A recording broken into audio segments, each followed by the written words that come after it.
तो बड़े दिनों के बाद मूवी की शुरुआत हुई इन दो बेरोजगार दोस्तों से, जिसमें से एक का नाम है सेंगपिल और दूसरे का किम।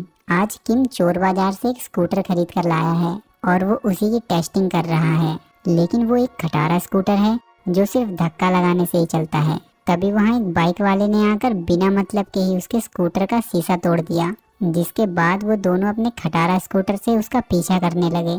वो दोनों बिना हेलमेट के थे, इसीलिए जैसे ही पुलिस वालों की नज़र उन पर पड़ी, पुलिस वाले इन दोनों को रुकने के लिए कहने लगे।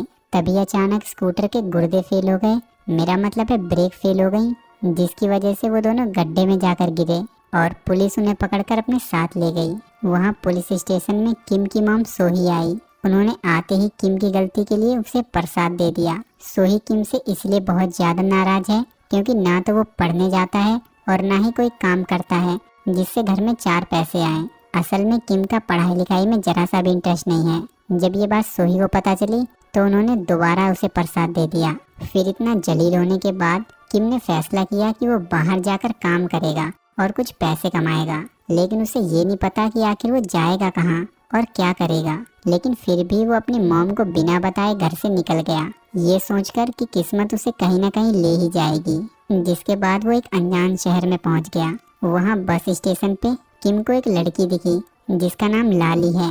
किम ने उसकी तरफ जरा सा देख क्या लिया, वो तो लात घूंसों पर उतर आई। बेचारे किम ने कभी नहीं सोचा होगा कि नए शहर में उसका स्वागत कुछ ऐसे होगा। खैर, इसके बाद वो एक रेस्टोरेंट में नूडल्स खाने के लिए गया। वहाँ रेस्टोरेंट का मालिक किम की शक्ल देखकर समझ गया कि ये अपने घर से भाग कर आया है। फिर रात गुजारने के लिए किम एक रैन बसेरे में चला गया। इधर हम सेंगपिल को देखते हैं। उसे भी अभी तक कोई काम नहीं मिला था। वो अपनी दादी के साथ रहता है। उसकी दादी को भूलने की बीमारी है, इसीलिए वो अक्सर सेंगपिल को ही भूल जाती है। अगले दिन किम दोबारा उसी रेस्टोरेंट में गया क्योंकि उसने रेस्टोरेंट के बाहर एक नोटिस लगा देखा था कि उन्हें एक डिलीवरी बॉय की जरूरत है। साथ ही उस डिलीवरी बॉय को रहने और खाने की सुविधा भी मिलेगी।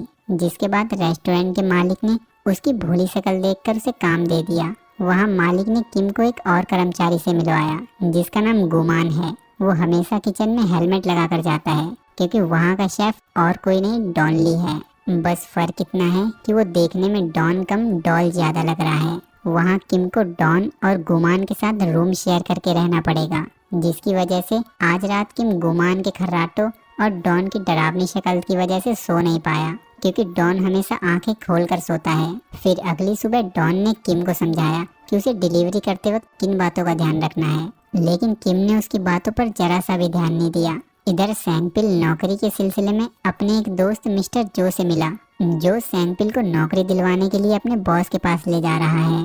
सेंगपिल की ये पहली नौकरी है, इसीलिए वो बहुत ज्यादा नर्वस है। असल में सेंगपिल को लोन की वसूली करने का काम मिला है। इधर किम डॉन से कहता है कि तुम्हारे बाल तुम्हारे शरीर से बिल्कुल भी मैच नहीं करते, क्या तुम्हें औरत बनने का शौक है? अब उसके बालों को लेकर उन दोनों में बहस हो गई, जिससे डॉन को गुस्सा आ गया। डॉन गुस्से में भी लड़कियों की तरह नाच रहा था। डॉन ने नाचते नाचते उसे इतना जोर से चांटा मारा कि वो वहीं गहरी नींद में सो गया। इसके बाद हम लाली को देखते हैं। वो भी इस शहर में नई आई है, उसका इस दुनिया में कोई नहीं है। यहाँ वो इन दो अनजान लड़कियों के साथ रूम शेयर करके रहने लगी। इसके बाद जब लाली ने नूडल्स ऑर्डर किए तो डिलीवरी करने के लिए किम ही आया। वहाँ लाली को देखते ही किम को गुस्सा आ गया और वो उस दिन का बदला लेने के लिए लाली पर भड़क गया, पर वो ये भूल गया कि उसे लड़ना नहीं आता, इसीलिए लाली ने उसे दोबारा पीट दिया। अब किम को शाम को होश आया तो उसने देखा कि लाली खाने के पैसे वहीं रखकर चली गई, लेकिन वो खाने की पूरी कीमत नहीं थी। अब किम ने ये बात जब अपने मालिक को आकर बताई कि वो एक लड़की से पिटकर आया है और उसने पूरे पैसे भी नहीं दिए, तब मालिक ने कहा कि वो पैसे मैं तुम्हारी सैलरी में से काट लूंगा। इसके बाद वहाँ किम के फोन पर सेंगपिल का फोन आया, लेकिन उसका फोन डॉन ने उठा लिया। वो सेंगपिल से कहने लगा कि बेचारा किम आज ही चल बसा।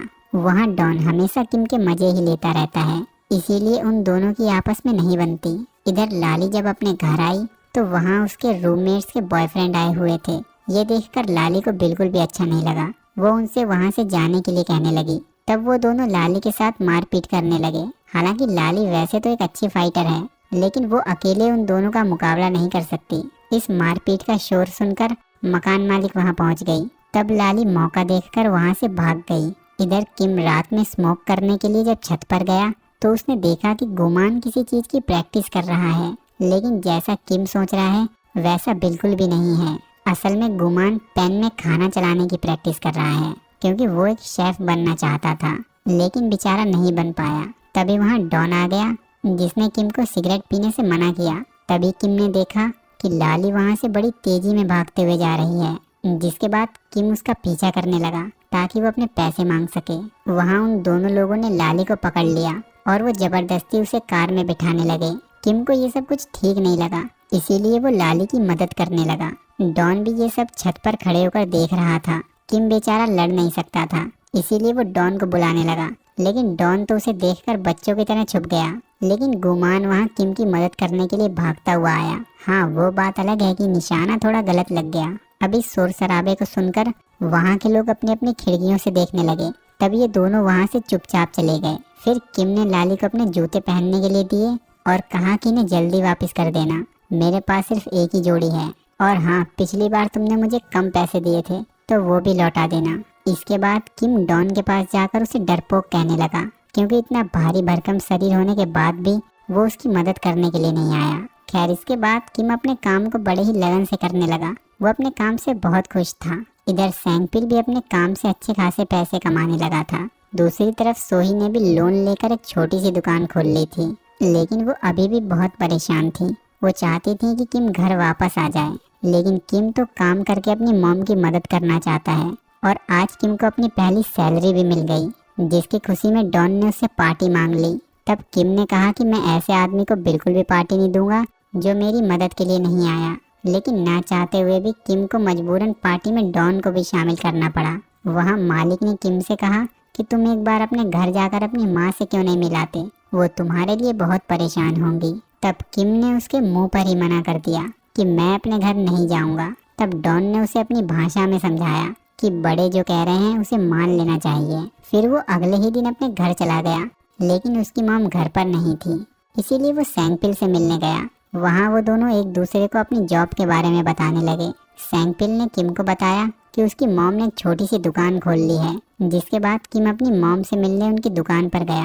वो जाते ही कहने लगा कि मुझे डिलीवरी बॉय की जॉब मिल गई है और मेरा बॉस बहुत ही अच्छा है, इसीलिए आप मेरी फिक्र मत करना, मैं सिर्फ यही बताने आया हूँ। किम के अचानक घर से चले जाने से उसकी मॉम बहुत ही परेशान थी, लेकिन किम को इस बात की जरा से भी परवाह नहीं है। वो कहता है कि मैं नहीं चाहता कि आप ये अजीब सी दुकान चलाओ, जिसके बाद वो अपनी पहली सैलरी उन्हें देकर चला गया। इधर सेंगपिल आज मिस्टर जो के साथ एक वसूली करने आया है। वहाँ जो ने कहा कि आज ये काम तुम अकेले ही करो, कब तक तुम मेरा सहारा लेते रहोगे, आखिर तुम्हें भी तो कुछ सीखना है। तब जो ने उसे सिखाया कि वसूली करते वक्त उसका चेहरा थोड़ा खतरनाक दिखना चाहिए ताकि सामने वाला डर जाए। लेकिन जब सेंगपिल इस आदमी के पास आया तो वो इतने प्यार से पैसे मांगने लगा जैसे कि वो खुद लोन लेने आया है। सेंगपिल की शायद यही सबसे बड़ी गलती थी। उस आदमी ने सेंगपिल को शरीफ समझकर पीट दिया, जिसके बाद जो उसे तुरंत हॉस्पिटल लेकर गया। वहाँ सेंगपिल ने जो से कहा कि आखिर उस आदमी ने मुझे क्यों मारा, मैं तो वही पैसे मांग रहा था जो उसने उधार लिए थे। तब जो ने कहा कि तुम्हारी गलती ये थी कि तुमने ज्यादा शराफत दिखाई। इधर रेस्टोरेंट में आज लाली आई थी। आज से वो भी इसी रेस्टोरेंट में काम करने लगी, क्योंकि वो भी इस शहर में नई थी, तो इस जगह से अच्छी उसके लिए और कोई जगह नहीं थी। साथ ही मालिक ने उसे रहने के लिए अपनी बेटी का कमरा दे दिया, क्योंकि उसकी बेटी मर चुकी है। फिर डॉन ने कहा कि हमारे ग्रुप में एक नए मेंबर के आने पर क्यों ना पार्टी की जाए। वहाँ पार्टी में किम को छोड़कर बाकी सब खुश थे, क्योंकि किम को डॉन पर ये सारी हरकतें अच्छी नहीं लगती थी। फिर क्लब से बाहर आते वक्त किम की मुलाकात उस आदमी से हो गई जो लाली को परेशान कर रहा था। उसे देखते ही किम उससे भिड़ गया। जब डॉन ने उसे रोकने की कोशिश की तो वो आदमी किम को छोड़कर डॉन से फालतू बोलने लगा। वो तो डॉन इस वक्त बेबी डॉल बना हुआ है, इसीलिए उसने चांटे का इस्तेमाल नहीं किया, लेकिन फिर भी वो जैसे तैसे वहाँ से भाग निकले। इसके बाद किम को सेंगपिल का फोन आया। तब किम ने उससे कहा कि मुझे पता है कि तुझे काम करते वक्त किसी ने पीट दिया, तू ऐसा काम क्यों नहीं करता जो तुझ पर सूट करता हो, ये वसूली का काम छोड़ दे। अब ये सुनने के बाद सेंगपिल को अपनी काबिलियत पर शक हुआ, जिसके बाद वो दोबारा उस आदमी के पास लोन की वसूली करने के लिए गया। लेकिन इस बार सेंगपिल ने अपनी शराफत को साइड में रख दिया और उस आदमी को मारने लगा। लेकिन उसे तुरंत एहसास हो गया कि वो ये सब गलत कर रहा है और वो वहाँ से वापस आ गया। इधर रेस्टोरेंट में वो लोग फिर से आ गए जो लाली को परेशान कर रहे थे। यहाँ उन दोनों ने रेस्टोरेंट में तोड़ फोड़ शुरू कर दी, जिसकी वजह से रेस्टोरेंट के मालिक की बेटी का रूम भी तहस नहस हो गया और उसकी अस्थियां जमीन पर गिर गईं। इसी बीच वहाँ डॉन की एंट्री हुई। उन अस्थियों को जमीन पर गिरा देख उसे बहुत गुस्सा आया। इसके बाद डॉन ने वहाँ अपना असली रूप दिखाया। उसने उन दोनों को बहुत मारा और उन्हें उठा उठा कर बाहर फेंक दिया। असल में डॉन हमेशा से शेफ नहीं था, वो पहले एक गैंगस्टर बॉस था जो एक दिन गलती से उस रेस्टोरेंट में आ गया था, जहाँ वो इस रेस्टोरेंट के मालिक से मिला जो अपनी बेटी की मौत के बाद खुद को फांसी लगाने वाला था। तब डॉन ने उसकी जान बचा ली थी और तब से आज तक वो उसी के साथ रहता है। इधर सैंगपिल अपने बॉस से जाकर कहता है कि मुझे इस तरह पैसे नहीं कमाने। सैंगपिल को इतना डरा हुआ देख उसका बॉस कहने लगा कि तुम अभी नए हो, तुम धीरे धीरे इस काम को सीख जाओगे। अब अगले दिन उस रेस्टोरेंट के बाहर डॉन की गैंग खड़ी थी। किम को ये सब देखकर भरोसा नहीं हो रहा था कि वो आदमी एक गैंगस्टर बॉस है। वहाँ ये यून नाम का आदमी डॉन से कहने लगा कि सर, आप पर ये काम सूट नहीं करता, आप कब तक यहाँ रहोगे, गैंग को आपकी ज़रूरत है। इसके बाद डॉन सोचने लगा कि अब मालिक का ख्याल रखने के लिए किम और लाली दोनों यहाँ मौजूद हैं, इसीलिए उसने वहाँ से जाने का फैसला किया। डॉन के वहाँ से जाने से वो सभी लोग दुखी हो गए क्योंकि वो अब एक दूसरे के साथ बहुत खुश रहने लगे थे। हाँ, वो बात अलग है कि डॉन हमेशा किम का मजाक उड़ाता था, लेकिन फिर भी किम नहीं चाहता कि डॉन वहाँ से जाए। इसके बाद सैंगपिल देखता है कि किम की मॉम की दुकान पर नोटिस लगा है कि उसे कुछ दिनों में गिरा दिया जाएगा। वो तुरंत फ़ोन करके किम को ये बताता है। ये सुनकर किम अपनी मॉम के लिए परेशान हो गया और वो अगले ही दिन उनसे मिलने चला गया। उसने अपनी मॉम से कहा कि इतना कुछ हो रहा था और आपने मुझे क्यों नहीं बताया। इसके बाद किम डॉन को फ़ोन करके उससे मदद मांगने लगा कि मेरी मॉम की दुकान को कुछ लोग गिराने वाले हैं, ब्रो क्या तुम जल्दी यहाँ आ सकते हो। तब डॉन उसे मना कर देता है कि इस वक्त मैं बहुत बिजी हूँ। यहाँ डॉन अपने कुछ पुराने दुश्मनों से निपटने के लिए आया है। इधर मिस्टर जो अपने बॉस के साथ किम की मॉम से अपने लोन के पैसे वापस लेने आया। उनके साथ सैंगपिल भी था। उसने उन लोगों को रोकने की काफ़ी कोशिश की, लेकिन वो लोग नहीं रुके। जब किम को पता चला कि वो लोग वसूली करने आए हैं तो वो सैंगपिल पर भड़क गया। उसकी मॉम ने समझाया कि इसमें सैंगपिल की कोई गलती नहीं है। इसके बाद वो लोग मारपीट करके वो पैसे ले जाने लगे जो किम ने अपनी मॉम को दिए थे। किम बेचारा वो पैसे ले जाने से रोकता रहा, लेकिन वो लोग नहीं माने। ये देखकर उसकी मॉम को गुस्सा आ गया और उन्होंने एक ही चांटे में उसकी सारी वसूली निकाल दी। इधर डॉन इस दूसरी गैंग को पीट रहा था, जिसमें उसे भी थोड़ी बहुत खरोंच आ गई। जिसके बाद वो एक रेस्टोरेंट में गया। वहाँ उसने अपने हाथों से नूडल्स बनाकर खाए और वो यून से कहने लगा कि अब मुझ पर यही काम सूट करता है। इसके बाद किम की मॉम की दुकान भी तोड़ दी गई और उस दुकान के पैसे भरने में उन्हें अपना घर भी बेचना पड़ा। इसीलिए अब वो सैंगपिल के साथ उसके घर में ही रहने लगे। डॉन ने भी दोबारा उस रेस्टोरेंट में काम करना शुरू कर दिया क्योंकि अब उसे खाना बनाना ही पसंद है।